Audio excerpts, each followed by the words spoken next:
हमारी संस्कृति, हमारे संस्कार सदा रहें हमारे साथ। सब्सक्राइब करें तिलक। भक्तों नमस्कार, प्रणाम और हार्दिक अभिनंदन।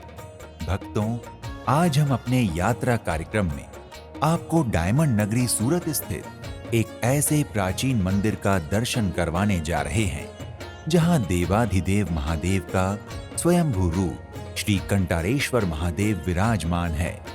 ये स्थान प्राचीन काल में कपिल मुनि का तपस्थल रहा है और यहाँ पर सूर्यकुंड नामक एक जलधारा है जिसे अपने वनवास काल में भगवान श्री राम ने ऋषियों के आग्रह पर पृथ्वी पर बाण मारकर प्रकट किया था।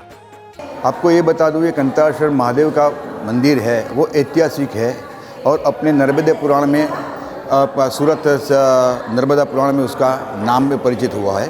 भक्तों, कंटारेश्वर महादेव मंदिर भारत के गुजरात राज्य के सूरत महानगर के कतारगाम इलाके में नदी के तट पर स्थित है। ताप्ती नदी के तट पर भगवान शिव के कई प्राचीन और ऐतिहासिक मंदिर हैं। उन मंदिरों में कंटारेश्वर महादेव मंदिर को सबसे पुराना माना जाता है। भक्तों, श्री कंटारेश्वर महादेव मंदिर का इतिहास बहुत पुराना है। कहा जाता है कि जिस स्थान पर कंटारेश्वर महादेव का मंदिर है, प्राचीन काल में यहाँ घना जंगल था। ये जंगल स्थानीय गायों के लिए चारागाह था, जहाँ आसपास के ग्वाले अपनी गायों को चराने के लिए आया करते थे। यहाँ चरने वाली गायों में एक गाय ऐसी थी जिसके मंदिर वाले स्थान पर पहुंचते ही स्तन से स्वतः दूध निकलने लगता था। शाम को घर पहुंचने पर जब उस गाय का मालिक उसे दूहने जाता तो गाय के स्तन से दूध नहीं निकलता। इससे गाय के मालिक को लगने लगा कि शायद कोई मेरी गाय का दूध चोरी करता है। उसने गाय चराने वाले ग्वाले से इस बात की शिकायत की। तब ग्वाले ने गाय का पीछा करना शुरू किया। पीछा करने के बाद उसने देखा कि जंगल पहुंचकर वो गाय अन्य गायों से अलग हो गई। जैसे ही वो एक विशेष स्थान पर पहुंची तो उसके स्तन से दूध की धार बहने लगी। ये देखकर ग्वाले को संदेह हुआ कि यहाँ कुछ है। वो अपने संदेह का निराकरण करने हेतु उस स्थान पर गया। वो स्थान पूर्णतः घास और पत्तों से ढका था, अतः उसे ये पता नहीं चल पा रहा था कि पत्तों के नीचे क्या है। ये जानने की चेष्टा से वो इधर उधर देखने लगा।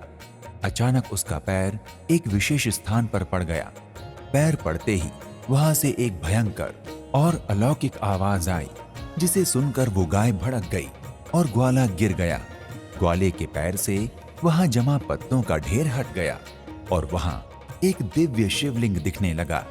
ये किस्सा ग्वाले ने जाकर स्थानीय लोगों को बताया, जिसके बाद सभी स्थानीय लोग यहाँ पहुंचकर पूजा अर्चना करने लगे।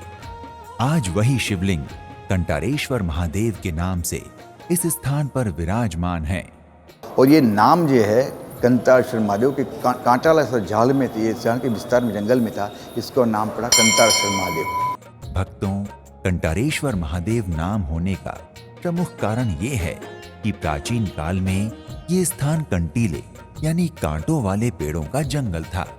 कांटों को गुजराती में कंटार कहा जाता है। कंटार वन में स्थित होने के कारण यहाँ विराजमान भगवान महादेव के शिवलिंग को कंटारेश्वर महादेव कहा जाता है।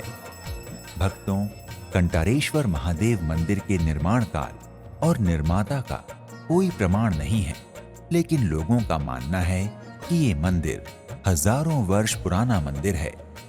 भक्तों, मान्यता है कि कंटारेश्वर महादेव 5 भाई हैं। कंटारेश्वर महादेव में आप जो लिंग देख रहे हैं उसके 5 भाइयों हैं। सबका नाम क से ही शुरुआत होता है। कंटारेश्वर एक ही है, सूरत में है। केदारेश्वर है, एक बारडोली के नज़दीक में है। कदमेश्वर है, वो अपना बालपुर व्यारा में है, तीसरा भाई उसका वहाँ है। चौथा भाई है कनकेश्वर, वो कणाव में है। और कपिलेश्वर वो धौला पिपला के नवसारी के पास में है, उसका 5 भाइयों है। हर श्रावण मास में सब लोग एक दिन यहाँ से शुरुआत करिए, पूरे दिन में 5 भाइयों का दर्शन करके उसको वो अपने जीवन का सब प्रफुल्लित मान रहे हैं। भक्तों, कंटारेश्वर महादेव के प्रमुख मंदिर के गर्भगृह में भगवान हिरण्यगर्भ अर्थात कंटारेश्वर महादेव का दिव्य स्वयंभू शिवलिंग विराजमान है और उन्हीं के समीप माता पार्वती की प्रतिमा भी विराजमान है। भक्तों, अगर आप सूरत पहुंचकर कंटारेश्वर महादेव का दर्शन पूजन करना चाहते हैं तो अपने बजट, क्षमता और सुविधानुसार यात्रा का शुभारंभ कीजिए। तो आज के इस एपिसोड में इतना ही। एक नए धाम की यात्रा में फिर मिलते हैं। नमस्कार, प्रणाम, इति शुभम।